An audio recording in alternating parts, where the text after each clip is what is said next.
ng personal, hindi dahil sa aming sariling lakas at kaalaman, kundi dahil sa ginawa ng aming Panginoon sa Kristo sa aming mga buhay. Binigyan niyo kami ng karapatan sa pamamagitan ng pagtanggap kay Kristo upang kami, Panginoon, ay maging kasamang tagapagmana ng iyong kaharian, kasamang tagapagmana ng Kristo, at binigyan niyo kami ng espiritu ng pagiging anak. Kaya nagpapasalamat kami ngayong gabi na maaari naming ilapit sa inyo ang aming mga puso tulad ng mga Kristiyano dito sa panahon ni Pedro na nagugulumihanan, punong-puno ng problema. May mga pasakit, hindi nila alam kung saan sila huhugot ng lakas at kagalakan. Nawa, ganun din po sa gabing ito. Bigyan niyo po ng liwanag ang aming kaisipan upang makita namin at alam namin kung saan kami kukuha ng kalakasan at kung paano. Ito'y sa pamamagitan ng inyong salita. Ito pong aming dalangin sa pangalan ng Panginoong Hesus. Amen. Muli, gusto kong ipaalam sa ating kalagitnaan, ang mga Kristiyano dito ay nasa matinding paghihirap. Matindi ang kanilang kalagayan.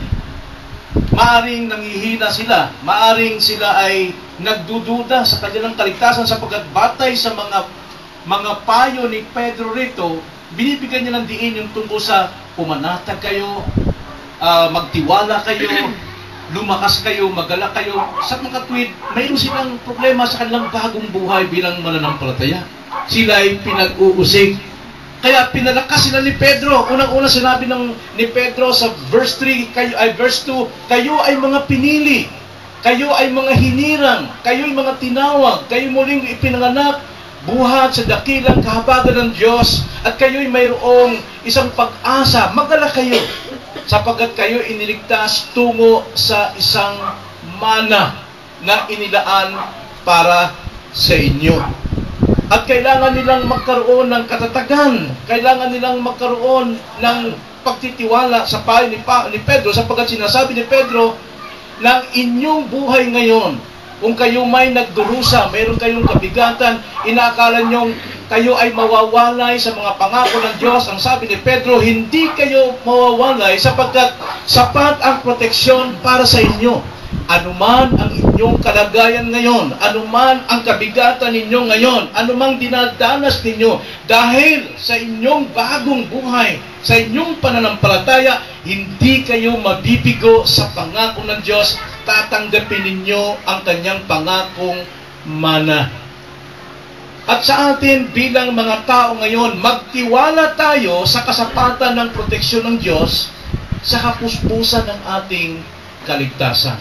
Yung mana na tinutukoy dito, yung kaligtasan na sinasabi sa verse 5, hindi lang kung basta maliligtas tayo, kundi yung kaligtasang taglay na natin. At tataglayin pa natin yung kapuspusan, yung fullness of salvation, yung yaman nito. Hindi ba describe ni Pedro kung gaano kaganda, kung gaano kayaman yung mamanahin ng mga Kristiyano sa darating na panahon, yung kapuspusan ng kaligtasan. Hindi kayang i-describe. Lahat ng kayamanan sa kalangitan na dapat tanggapin ng mga Kristiyano ay nakalaan. Tatanggapin ito. At ito ay nasa ilalim ng proteksyon ng Diyos. Now, paano tayo nakatitiyak na sapat ang proteksyon ng Diyos para sa kapuspusan ng ating kaligtasan? Now, nakakatiyak tayo dahil sa 5 katotohanan na ating titignan dito sa verse 5. Una, sapat ang proteksyon sa kapuspusan kaligtasan dahil ito'y iniingatan ng Diyos. Alam natin yung kapuspusan ng kaligtasan, yung ating fullness of salvation, yung ating glorious hope, yung ating maluwalhating pag-asa na kailanman hindi mawawala ay iniingatan ng Diyos. Hindi yung sabi sa verse 5, na sa kapangyarihan ng Diyos ay iniingatan sa pamamagitan ng pananampalataya para sa kaligtasan na nakahandang ipahayag sa huling panahon. Iniingatan. Yung salitang iniingatan, nasa picture ni Pedro rito, yung military form.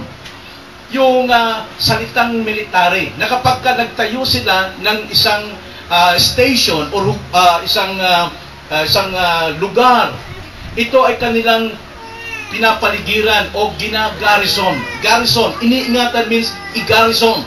Palibutan, pantayan. Huwag hayaang pasukan o huwag hayaang mayroong lumabas na anumang masama. Wala rin makakapasok. Garrison. Kapag mayroong station ng isang sundalo, ginagarrison yan. At ito ang sinasabi ni Pedro na huwag kayong mag-alala sa inyong tatanggaping pangako ay pamana. Ito ay nasa proteksyon at ito ay ginagarrison o pinapalibutan, binabantayan. At ang salita rito, iniingatan, mga kapatid, ito, ang tense dito ay continuous. Unfinished, continuing. Ibig sabihin, 24/7 ang pagbabantay ng kaligtasan o yung kapuspusan ng kaligtasan na ating tanggapin. Binabantayan ito ng Diyos na ang Diyos hindi natutulog. Maaring sa garrison, mga sundalong nakaposte doon sa iba't ibang kanto, ay pwedeng makatulog, pwedeng manghina, antukin sa buong magdamag. Pero ang Diyos natin, alam natin hindi natutulog. Bakit kaya hindi natutulog ang Diyos? Alam nyo ba na from eternity to eternity, present yan sa Panginoon. Kaya wala siyang panahon matulog. Sapagkat lahat ng panahon, simula sa thousands and thousands of past natin and thousands of thousands sa future natin, lahat yan ay parehong present sa Panginoon. Ganon ang Diyos. Kaya hindi siya natutulog. Kaya nga, ang Diyos nag-iingat. Mapanghawakan natin yung ating kaligtasan. Iba paano, Lord, pag ako'y nagkasala? Yung kaligtasan nasa langit. Nagkasala ka ngayon, bumagsak ka, mawawala ba yung kaligtasan mo? Hindi. At ang Diyos ang nag-iingat doon. At ang Diyos natin hindi natutulog 24/7 ang pagbabantay ng Panginoon. At hindi lang yun. Na ang ating mamanahin na fullness of salvation, sapat ang proteksyon sa kapuspusang kaligtasan ito dahil sa ikalawa, nasa kapangyarihan ng Diyos. Hindi lamang iniingatan ng Panginoon 24/7, kundi nasa kapangyarihan pa ng Diyos. Ang sabi sa verse 5, na sa kapangyarihan ng Diyos ay iniingatan. Wow! Ibig sabihin, nasa kamay ng Diyos. Pag sinabing nasa kapangyarihan, meaning to say, nasa kamay ng Diyos. Nasa kontrol ng Panginoon. Wala sa kontrol o sa kamay ng tao ang ating kaligtasan. Hindi sa iyo. Hindi ikaw ang may hawak ng iyong kaligtasan at hindi rin ang tao, hindi ang pastor o sino man. Sapagat ang tao ay limitado sa kanyang lakas. Pero ang kapangyarihan ng Diyos, wala itong pagbabago, walang panghihina ito, walang limitasyon. Kapangyarihan ito ay walang makakadaig, walang maaring pumantay, walang maaring lumakpas. Ang kapangyarihan ng Diyos ang nag-iingat sa ating mana or fullness of salvation, secured ang ating kaligtasan. Kaya ngayong ating buhay dito sa lupa, habang naghihintay tayo sa pangako ng Panginoon, marami tayong pagdurusa, katulad ng mga tao rito sa panahon ni Pedro, na sila'y tinutugis, pinahirapan, ginugulpi sila, binabalatan. Buong akala nila wala na silang kaligtasan, nakalimutan sila ng Diyos. Nang sabi dito, hindi kayo mawawalay sa pangako ng Panginoon, sapagkat Kanya itong iniingatan sa pamamagitan ng Kanyang kapangyarihan, hindi sa pamamagitan ng inyong pag-iingat sa inyong kaligtasan. Sapagkat kung kayo mag-iingat siya, mamaya-maya lang mawawala na yan. Pero salamat sa Panginoon sapagkat kapangyarihan niya nag-iingat sa ating kapuspusang kaligtasan. At hindi lang yun, mga kapatid, ayon sa ating talata, sapat ang proteksyon sa kapuspusang kaligtasan ng Diyos para sa atin dahil, ikatlo, nasa pananampalataya sa Diyos. Nasa pananampalataya. Na ano po ibig sabihin nito? Ang sabi nito, nasa kapangyarihan ng Diyos ay iniingatan sa pamamagitan ng pananampalataya. Kaninong pananampalataya? Ating pananampalataya. Saan? Sa Diyos. Sa Diyos. Walang hindi pananampalataya sa ating sarili. Karamihan sinasabi yan sa mga artista, no? Kapag may mga problema sila, sinasabi nila, just believe in yourself. Sumampalataya ka sa iyong sarili. Sasampalatayaan mo yung sarili, gayong ikaw ay isang mabuhay. Anytime pwede kang bumagsak, pwede kang magbago, paikot-ikot ang isip mo. Paano mo masabing masampalatayanan mo ang iyong sarili? Imposible yun.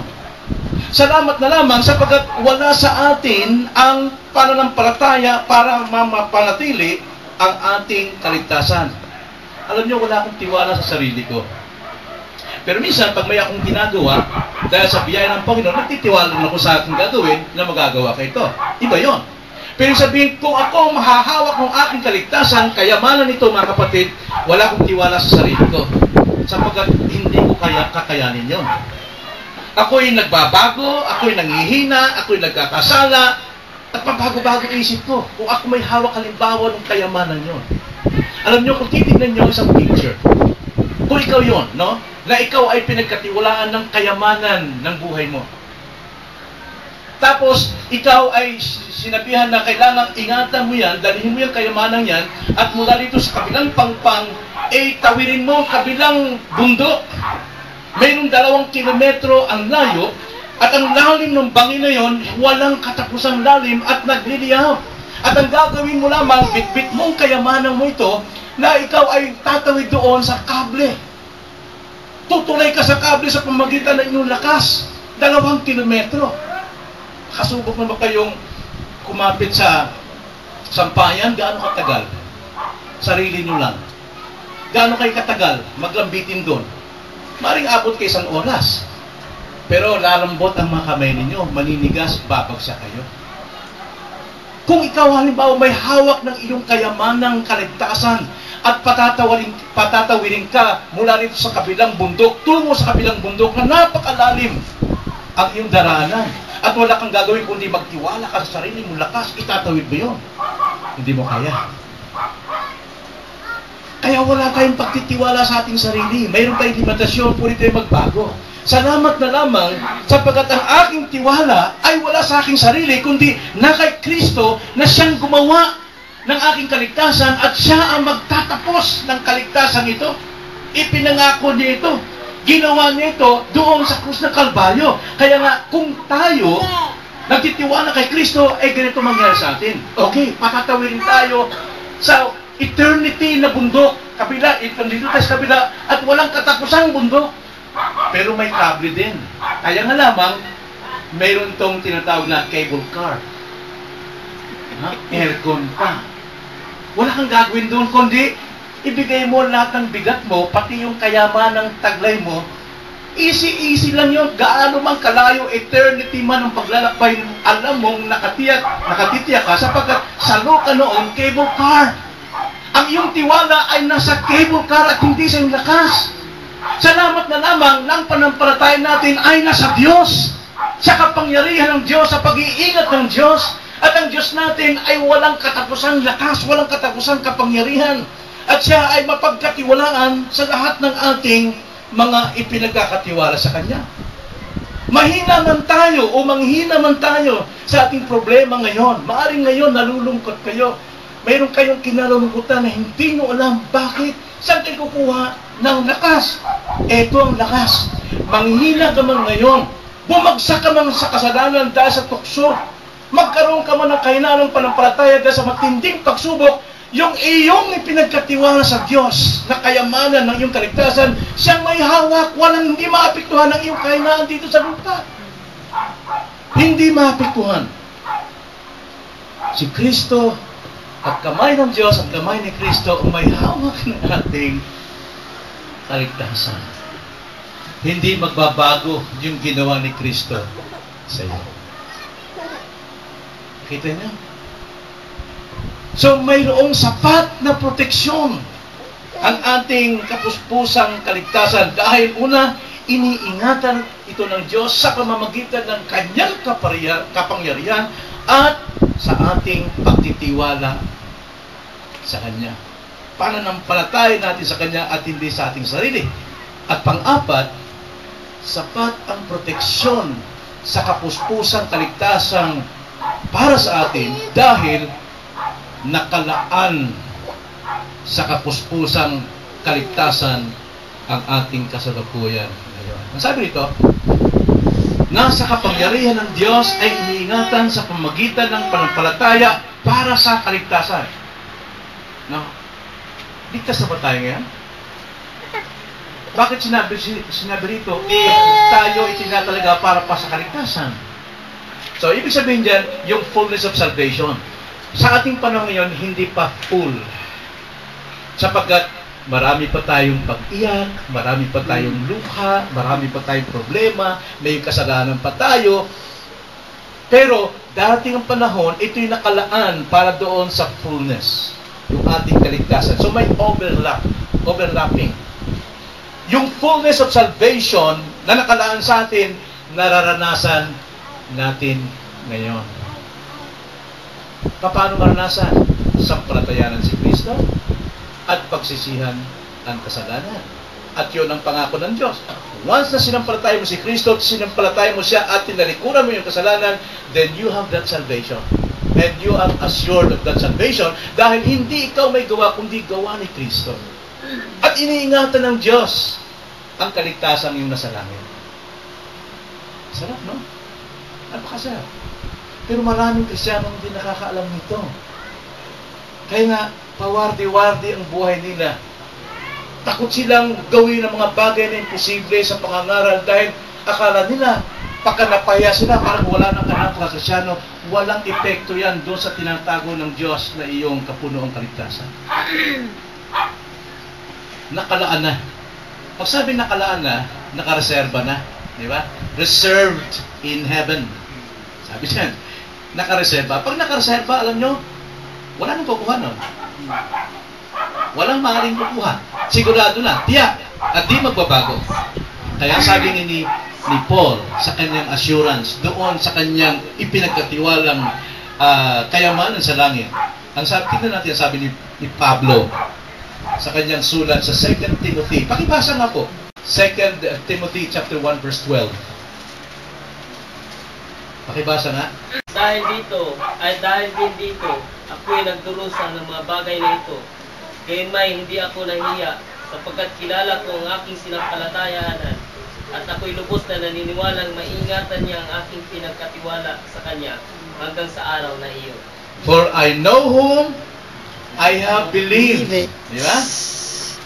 Kilala ko ang aking sinasampalatayanan, ang sabi ni Pablo rito. Hello? Hindi ako nahihiya sa mga pagdurusa ko ngayon, sa aking mga failure, sa aking mga kahinaan. Ako'y nalalagay sa kahihiyan, nalalantad ako, napapahiya ako. Walang kwenta sa akin yan. Walang epekto yan doon sa pinagkatiwala ko sa Diyos. Mananatili yun. Kaya sabi ni Pablo rito, gayon may hindi ako nahihiya sapagkat kilala ko ang aking sinasampalatayanan at ako'y lubos na niniwalang maiingatan niya ang aking pinagkatiwala sa Kanya hanggang sa araw na yon. Hanggang sa pagdating ng araw na yon na tayo ay matatanggap na. Hindi tayo mapapaya. Alam nyo, ngayon ligtas na tayo Pero patuloy pa tayong nililigtas ng Diyos. We have that salvation. Pero every day, patuloy tayong nililigtas ng Diyos at ito'y sa pamamagitan ng Kanyang salita. Nag-aaral tayo ganitong araw, Wednesday, Sunday, para sa ganon, may wisdom tayo, may karunungan tayo na iwasan ang mga gawa ng kadiliman. Yun ay pagliligtas sa atin ng Diyos. Kung tawagin yan ay progressive sanctification. Okay? Progressive sanctification. Hindi pa tapos ang Diyos sa atin. At alam natin na tayo ay sinusubok ng Diyos sa maraming mga trials para ma-prove ng ating faith na tayo nga'y tatagal hanggang sa pagdating ng araw na yon. Tayo ay tatagal. Yan ang ating tatalakayin sa next Thursday. Yung reasons for trials. Yung ating tatalakayin. Kaya nga, ngayon tayo ligtas na, subalit patuloy pa tayong niligtas para sa kapuspusan ng kaligtasan. Sapat na sabi sa Romans 8:29, ang mga tinawag ng Diyos, ang mga hinilang ng Diyos ay Kanyang tinawag, at ang Kanyang mga tinawag ay Kanyang pinawalang sala. At ang mga pinawalang sala ay Kanyang luluwalhatiin. Kaya darating ang panahon na tayo ay luluwalhatiin ng Diyos. Kaya napakasarap po maging Kristiyano. Sapagkat wala ka mang kayamanan ngayon. Hirap ka man sa buhay, halos wala kang makain, pero assured pa rin ang iyong kaluluwa. Ang iyong kaligtasan, sapagkat pinoproteksyonan ng Diyos ang iyong fullness of salvation. Iniingatan niya ito ng kanyang kapangyarihan sa pamamagitan ng ating panampalataya at tayo ay nakalaan sa kapuspusan yon. At panghuli, ang sabi rito sa ating text, panghuli, ang sabi, para sa kaligtasan na nakahanggang ipahayag sa huling panahon. Para bang sinabing, wala na, huling panahon na. Parang tapos ng pag-asa natin, no? Gaya ng sinabi ko kanina mga kapatid, ang Diyos, kung tawagin siya, is omnipresent. Omnipotent. Ibig sabihin ng omnipotent, all-powerful. Omniscient means all-knowing. Alam niya lahat ng bagay. Bakit? Sapagkat siya ay omnipresent. Ibig sabihin, sumasalat siya sa lahat ng panahon at sa lahat ng lugar. Walang future sa kanya. Walang past, walang future. Lahat present sa kanya. Kaya nakikita niya ang lahat ng panahon. Pero sa atin, mayroon tayong nakaraan, mayroon tayong kasalukuyan, at mayroon tayong huli. Ang tinutukoy itong huling panahon, yung ating pananaw. Sa huling panahon yon, na tayo tatanggapin na sa kanyang kaharian. Pero sa Panginoon, walang huling panahon. Always present. Sa huling panahon, itong matatanda natin. Yung last day na yun, tayo ay nasa last day of the last days. Sa ating pananaw. Kaya pagdating sa huling panahon yon, ang totoong Kristiyano ay mahayag na siya nga'y Kristiyano. At ang mga hindi Kristiyano ay mahayag na sila'y hindi Kristiyano. Kaya ngayon pa lamang, sabi nga sa 2 Corinthians chapter 13 verse 5, examine yourself whether you are in the true faith and prove yourself. Sapagkat may huling panahon para sa atin. Yun yung panahon na tatawagin na, susunduin na ng Panginoon ang lahat ng mga naghihintay sa Kanya. Kaya, kung sa Diyos walang simula at walang katapusan, secure tayo. Kasi walang huling panahon. Sa atin lang yon. Na sa huling panahon ng ating buhay, tatanggapin natin yung nakalaang kapuspusang kaligtasan. Marahil ngayon, kung mananampalataya ka, Kristiyano ka, maaaring wala kang pangalan. Maaaring hindi ka pinapansin. Maaaring wala kang lakas. Hindi ka bantog, hindi ka kilala. Ngunit pagdating ng walang hanggang, itataas ka ng Panginoon. Well done, my good and faithful servant. Mahahayag ka. Malaking pagkakaiba nito sa mga tao ngayon na sila'y nagliliwaliw. Lumalangoy sila sa kanilang self-righteousness. Sa kanilang sariling kapurihan, sa kanilang sariling kaluwalhatian. Sumasayaw sila sa sarili nilang glory. Subalit sa eternity, yung panahon yun, walang hanggang, sila ay malalagay sa malaking kahihiyan. Malaking kahihiyan. Kaya nga, mayroong hamon sa atin. Tatlong hamon ang nais kong sumpitin sa ating kalagitnaan ngayon. Maaring ikaw ay Kristiyano na, o maaring hindi ka pa Kristiyano, hindi ka pa sigurado. Kung hindi ka pa sigurado, ang Diyos ay nagbibigay sa atin ng kasiguruhan. At ang kalooban ng Ama ay pakinggan ng kanyang anak, sampalatayanan, tanggapin sa kanyang buhay. Yun na naman talaga eh. Yun lang ang kailangan. At pagsisihan ang iyong kasalanan at patuloy na sumunod kay Kristo. Ngayon kung ikaw yung Kristiyano, unang-una, Matthew 6:19. Sinabi ng Panginoon sa mga alagad, huwag kayong mag-iimpok ng kayamanan dito sa lupa. Sapagkat dito ay may mga bukbok, may mga tanga, may mga naninira, may kalawang at mayroong magnanakaw. Ibig sabihin, wala kang katiyakan ng iyong kaligtasan, kayamanan, kabantugan, pangalan dito sa lupa. Yan ay mawawalang kasama mo sa libingan. Ang pag-impukan mo yung kayamanan na binabantayan, iniingatan ng kapangyarihan ng Diyos, ito'y ating tinatanggap sa pamamagitan ng panampalataya. Ito'y nakalaan para sa iyo. At sa huling panahon, matatanggap mo ito. At ibabantog ka ng Panginoon. Yun ang ating pagsikapan ngayon. Huwag nating katamaran ang mga pagdadalo ng gawain upang tayo makarinig ng pangangaralan sa ganun. Dumami ang ating kaalaman at buhat sa ating kaalaman, matuturo tayong magtiwala sa Diyos. Sapagkat ang totoong panampalataya na kapagligtas ay hindi lundag sa dilim bahala na. Hindi. Ang totoong panampalataya na kapagligtas ay batay sa iyong napapakinggan na nanaunawaan hanggang sa iyong pagtitiwalaan. Kaya kaya mo nang i-commit ang kaluluwa mo sa Panginoon. Faith cometh by hearing. Hearing by the words of Christ, the Word of God. Kaya yun ang hamon natin, mga kapatid. Huwag kayo mag-impok ng kagandahan sa lupa, maging bantog, maging kilala. Well, kailangan nating mabuhay, pero hindi yan ang ating chief end. Ang chief end natin is to glorify God and to enjoy Him forever. Yun ang ating pagsikapan. At isa pang hamon sa atin, hanapin muna natin ang kaharian ng Diyos. Matthew 6:33, inaawit natin ito pero hindi natin pinapansin. Malayo pa rin tayo sa kaharian ng Diyos.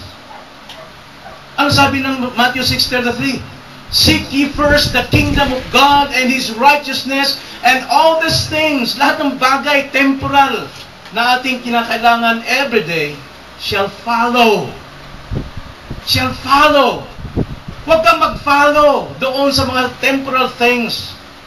Sapagkat yan ay magpa-follow lamang sa iyo pagka inuna mo ang kaharian ng Diyos. What do you mean by kingdom of God? Seek ye first the kingdom of God. Tanda natin, kung saan ang kingdom, mayroong hari. At kung mayroong hari, makikita natin mayroong pamamahala. Ay ibig sabihin, saan man si Kristo na ipinapangaral, nandun siya namamahala. Kung sa iglesia siya ipinapangaral, nandoon ang Panginoon, nagtuturo siya ng mga buhay, anong dapat niyong gawin, anong kasalanan dapat pagsisihan, anong dapat kasama ng iyong talikdan. Siya ay nagahari, kaya hanapin muna natin ang paghahari ni Kristo. Kung ang Panginoon ay nagahari, dito kayong nagahari talaga, dahil siya ang nagsasalita sa ating puso ngayon, bagamat narinig niyo ang tinig ng tao, pero mga salita niya ang nagsasabi sa iyo. Huwag ka mag-impok ng kayamanan dito sa lupa. Pag-impukan mong kayamanan sa langit. Paano mangyari yun? Seek ye first the kingdom of God. Hanapin mo muna, makapasok ka na ikaw ay pinagharian ng Diyos. Ikaw ay tinutuwid ng Panginoon. Ikaw ay pinalalago ng Panginoon. Ang Panginoon ay nagtuturo sa iyo ng tamang buhay. Hanapin mo yun. Huwag mong hanapin yung mga bagay na makapagpapalayo sa iyo sa Diyos. Hanapin natin yun.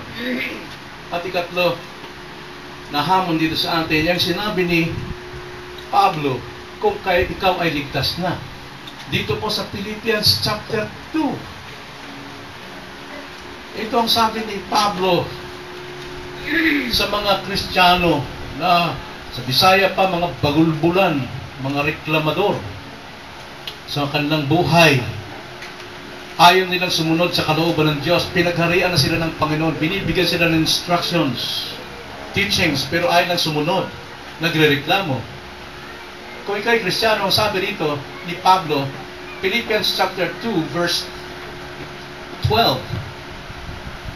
Kaya nga, mga minamahal ko, kung paanong lagi ninyo akong sinusunod, hindi lamang sa harapan ko, kundi higit ngayon na ako'y hindi ninyo kasama, ay isagawa ninyo ang inyong sariling kaligtasan na may takot at panginginig, sapagat Diyos ang gumagawa sa inyo, maging sa pagnanasa at sa paggawa, para sa kanyang kabutihang kalooban, gawin ninyo ang lahat ng mga ito, mga bagay na walang pabulong-bulong at pagtatalo. Work out your salvation with fear and trembling. Na huwag natin ipagkamali ang interpretation nito. Hindi sinasabi nitong i-work out mo ang sarili para ma-save ka, para makatanggap ka ng kaligtasan. No! Ang kaligtasan ay hindi pinagtatrabuhan. Ang kaligtasan ay bigay ng Diyos sa atin kapag tayo sumampalataya sa Kanya. Ang sinasabi rito na kayong mayroon ng kaligtasan, i-work out ninyo. Kayo'y kumilos na bilang mga anak ng Diyos. Pagsisihan ninyo ang inyong kasalanan, talikdan ninyo ang inyong kasamaan. Huwag kayong magpatamad-tamad. Maging masipag kayo sa mga means of grace, sa good works. Gawin ninyo.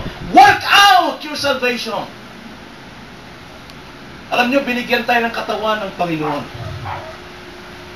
Atin yun. Kung halimbawa ikaw ay isang bodybuilder, o ikaw ay isang kandidatang Miss Universe, may katawan ka. Pero, ikaw ay binibigyan ng lahat ng mga, yung mga bagay na gagamitin mo para mag-workout, para sa ganun mapanatili mo ang iyong kagandahan, ang iyong diet, ang pagkain, gawing sundin mo yun. Ganon din sa atin, kapag ikaw'y magkaligtasan na, ang Diyos ay nagbibigay sa atin ng mga graces para i-practice natin, i-work out natin yung salvation natin, na sa ganun lumago tayo, huwag tayong maging mga bata na sinisiklot-siklot ng iba't ibang mga aral. Alam niyo kung bakit? Isapat yung pag-iingat ng Diyos sa ating kapuspusan kaligtasan. Wala tayong talo eh. All we have to do is to do our part. Habang nandito tayo sa lupa, tayo ay binibigyan ng Diyos ng mga trials, testings, problems, sufferings, fiery ordeals, para mapalakas, mapatibay ang ating pagtiwala sa Kanya. Lord, ano man ito, alam kong ikaw kasama kong gumagawa sa bagay na ito. At hindi mawawala ang ating kaligtasan. Bumagsak ba ako sa kasalanan, Panginoon? Alam kong sa sandaling ako'y pagsisi at humingi ng forgiveness sa inyo, pinapatawad niyo ako. Pero wala pa rin kaugnayan sa kaligtasan iyong iniingatan sa kalangitan. Ang aking pagbagsak, ang aking kasalanan sa lupa, makakapekto sa aking buhay pananampalataya, sa aking testimony dito sa lupa. Pero habang ako'y napapaya at nalalantad sa kahiyan, wala akong may pagmamangiti, kundi, Lord, sa iyo ako magtitiwala. Wala na akong mukhang iharap sa mundo nito. Sabi nga sa James, God hates the proud. But God exalts the humble. Kung kailan tayo nagiging mapagpakumbaba, doon tayo tinakas ng Diyos. Pero habang tayo nagmamalaki, mayroong tinatagong kayabangan, babagsakan ng Panginoon. Hindi ka makakatayo sa iyong buhay hanggat nandyan pa sa iyo ang pride, because God hates the proud. He humbles the proud. Hanggat mayroon pa tayong lakas sa ating sarili, hindi tayo niligtas. Hindi tayo tutulungan ng Diyos. Picture nyo, yung madalas kong ginagamit na expression. May isang taong nahulog sa tulay. Malalim yung tubig. Nakita ng maraming tao. Pero may isang tao sa tulay na nakatingin. Ang sabi ng mga tao sa pangpang, tulungan mo, nalulunod! Pero nakatingin lang yung tao. Yung nalulunod, halakang pa siya. Lahat ng lakas na ginagawa niya, talaga bumupula siya. Sigaw ng sigaw, pero ginagawa niya ng paraan para maligtas siya. Kaya sabi ng mga tao sa paligid, nasisirahan ka ng bait. Tulungan mo yung nalulunod. Hindi tinulungan. Yung taong nalulunod ngayon ay tumigil na, tumirik na. Saka ngayon, dumangag yung tao para sa tulungan. Hinawakan sa baba at hinila sa tabi. Sabi ng mga tao, sira ulo ka. Kanina malakas mo yung tinuluan. Ngayon wala na magagawa. Saka mo tinuluan. Yun ang lessons eh. Hanggat kaya mong kumampay sa buhay nito, yung yapang mo na maaari kang mabuhay kahit walang Diyos, hindi tutulong ang Diyos sa iyo. Pero hanggat sinuko mo lang buhay mo, Lord, wala na akong magagawa. Then, doon pa lamang nagawa ang Panginoon. Kaya may kasabihan, man's extremity is God's opportunity. Sana yun ang ating alalahanin, mga kapatid. Dahil kung sa part ng Diyos, wala tayong masabi. Kilala natin ang ating sinasampalatayanan at siya'y mapagkatiwalaan natin sa ating ipinagkatiwala sa kanyang kayamanan. Kailan ka magtitiwala sa Diyos? Ngayon, malakas ka pa? Hanggat malakas ka, maranasan mo ang consequence ng iyong kalakasan. Pero pag sumuko ka na, maranasan mo ang biyaya ng Diyos. Kaya mo na namin. Panginoon, salamat po sa inyong mga salita na tungkol po sa aming pong fullness, kapuspusan ng aming kaligtasan. Oh Lord, salamat po sapagkat ito'y secured sa inyo. Hindi ito maghagalaw. Nakareserba ito para sa amin. At mayroon pong takdang panahon ng aming pong pagtanggap. At yun ay darating. At nakalaan kami sa bagay na yun. Ngunit sa kasalukuyan, dumadanas kami ng kabigatan, dumadanas kami ng tukso ng kasalanan, bumabagsak kami sa iba't ibang klase ng kasalanan. Oh Lord, tulungan niyo kami na kami overcome namin ang aming mga aming sinful attitudes, ang aming characters. Sa tulong ninyo, sa pamamagitan ng inyong mga salita, natuturuan kami kung paano namin itong paglabanan at pagtagumpayan. Salamat po, Lord. At kung mayroon man, Panginoon, na tao rito na hindi niya alam kung anong dapat niyang gawin sa buhay, nawa gamitin niyo po mensahe ngayong gabi na maging bukas sa kanyang puso at magliwanag ang katotohanan at lumakad siya sa liwanag nito patungo sa iyo hanggang isuko niya ang kanyang buhay sa inyo bilang kanyang Panginoon at tagapagligtas. Maraming salamat po, Ama. Ang lahat ng ito ay sakot na namin sa aming pangalan, aming Panginoon sa Kristo. Amen.